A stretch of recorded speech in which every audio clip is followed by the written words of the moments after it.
안녕하세요. 오늘의 사연을 시작합니다. 저는 40살 남자입니다. 아내와 10년 동안 결혼하고 딸 하나 있습니다. 사랑하는 아내와 딸을 먹여 살리려면 열심히 일을 해야 한다고 하니까 상무님은 그런 제 말에 허거 웃으시면서 그렇게 살다가 저만 손해를 본다고 하시면서 조언을 해주셨어요. 저는 그렇게 살아도 좋으니 그냥 와이프와 딸이 행복했으면 좋겠다고 말하니까 상무님이 저를 보며 혀를 차시더라고요. 방금 말했듯이 저는 결혼을 한 유부남입니다. 집에는 제가 가장 사랑하는 사람이 2명 있습니다. 첫 번째는 제가 대학 시절부터 좋아해서 캠퍼스 커플로 무려 2년을 사귀고 졸업한 후에도 그 사랑을 꾸준히 지켜나가 연애 4년 만에 결혼을 한 아내이고요. 두 번째는 수많은 노력에도 불구하고 생기지 않다가 하늘에서 저희의 노력을 아시고 들어주셨는지 저희에게 와서 제 봄을 이어가는 8살짜리 딸이 있습니다. 와이프는 결혼을 하고 나서부터 시댁에도 잘 보이고 싶다고 홀로 지내시는 아버지를 저희가 사는 아파트 주변으로 모시고 싶다고 얘기를 했어요. 그래서 저는 와이프에게 너무 고마워서 안아주며 자기 같은 와이프는 없을 거라며 몇 번이고 고맙다고 말했어요.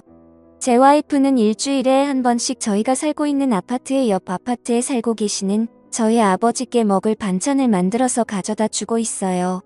착해도 너무 착한 우리 와이프 때문에 아버지께서 너무 노년에 행복하게 지내셔서 기분이 좋네요. 제가 집에 돌아와서 와이프가 챙겨준 밥을 먹고 잠자리에 들려고 침대로 걸어가는 중에 우연히 침대 옆에 무슨 약이 있는 걸 제가 보게 되었어요. 와이프가 아픈데도 없어 보였는데 무슨 약이지 하고 와이프에게 물어봤는데 얼굴이 많이 당황한 듯 제 손에 들은 약판을 뺏어서 부엌 싱크대 위 서랍에 넣었어요. 어디 아프냐고 물어도 아니라고 그냥 영양제라고 해서 일단 알았다고 했지만 조금 수상해서 회사에서 인터넷으로 약의 기능에 찾아보았어요. 그런데 이상한 게 그 약이 피임 약이었어요. 저는 요즘 와이프가 피임 약을 먹을 일이 없는데 왜 갑자기 피임 약을 먹는 거지? 하고 의심이 들기 시작했어요. 혹시 아내가 저 몰래 다른 남자를 만나는 게 아닌가 싶어서 카드 내역을 조회해 보았는데 별로 특별한 것이 없었어요. 그래서 일단 계속 와이프한테는 모른 척 하기로 했어요. 그러다가 회사에서 업무를 마치고 나서 오후 2시쯤에 집으로 퇴근을 할 수 있는 날이 생겼습니다.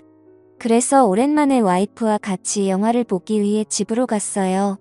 차에서 내려서 엘리베이터를 타고 집으로 갔는데 와이프가 없었어요. 이 시간에 어디나 갈 곳이 없는데 이상하다고 생각해서 전화를 걸었는데 핸드폰 벨소리가 소파에서 나는 거였어요. 저는 이 사람이 핸드폰도 두고 어딜 간 거야 하면서 아버지는 오늘 뭐 하시는지 궁금해서 아버지한테 전화를 했는데 아버지도 전화를 안 받으시는 거예요. 그래서 도대체 무슨 일이지 하고 아버지 집에 가봤습니다. 그런데 아버지 집 문 앞에 다가갔을 때 뭔가 이상한 느낌이 들었습니다. 저는 비밀번호를 누르고 살며시 문을 열고 들어갔고 문이 채 닫히지 않은 안방을 엿보았어요. 그 광경을 보자마자 하늘이 무너지는 기분이 들었습니다. 제가 가장 사랑하는 와이프와 저를 낳아주신 아버지가 함께 있었던 거죠. 저는 순간적으로 힘이 빠져서 손에 쥐고 있던 핸드폰을 떨어뜨렸고 그 순간 그 2사람은 제가 서 있는 문 쪽으로 쳐다보고는 기겁을 하며 방구석으로 숨더라고요. 저는 방문을 열고 들어가 제 와이프를 쳐다보며 지금 이게 무슨 일이냐고 머리 끝까지 치밀어 오르는 화를 참으며 떨리는 목소리로 물었습니다. 와이프는 눈물을 흘리면서 바닥만 쳐다보고 있었습니다.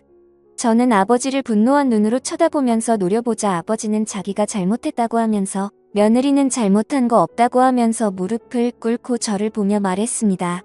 저는 일단 그 방에서 나와서 집으로 돌아갔습니다. 화가 너무 치밀어 올라서 의자며 그릇이며 장식장이며 모든 손에 잡히는 것은 다 때려 부시고 집어 던졌습니다. 저를 따라 집으로 돌아온 와이프가 저를 붙잡고 매달리며 잘못했다고 손이 발이 되도록 빌었어요. 그 순간 유치원에서 돌아온 제 딸이 이런 저와 엄마를 보고 놀라서 울기 시작했습니다. 저는 제 딸이 우는 소리에 억장이 무너지는 듯 했습니다.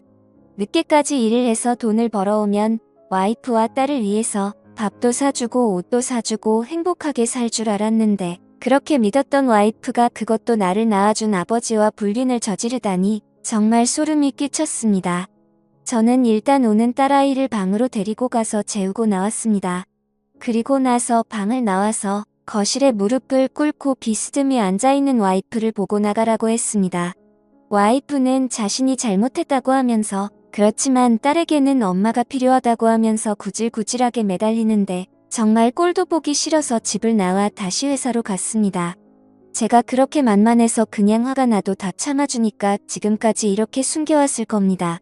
제가 결혼을 하고 지금까지 와이프에게 거의 화를 낸 적이 손에 꼽을 정도로 없고 그냥 거의 다 제가 와이프 말에 져주고 그랬는데 그러니까 와이프가 저를 그냥 돈만 벌어다 주는 기계로 생각하고 남편으로 생각을 하지 않는 겁니다. 그렇게 생각을 한 저는 다음날 회사에서 퇴근을 하고 집으로 들어갔습니다. 와이프는 한숨도 못 잤는지 거실 바닥에 앉아 소파에 기대고 있었습니다.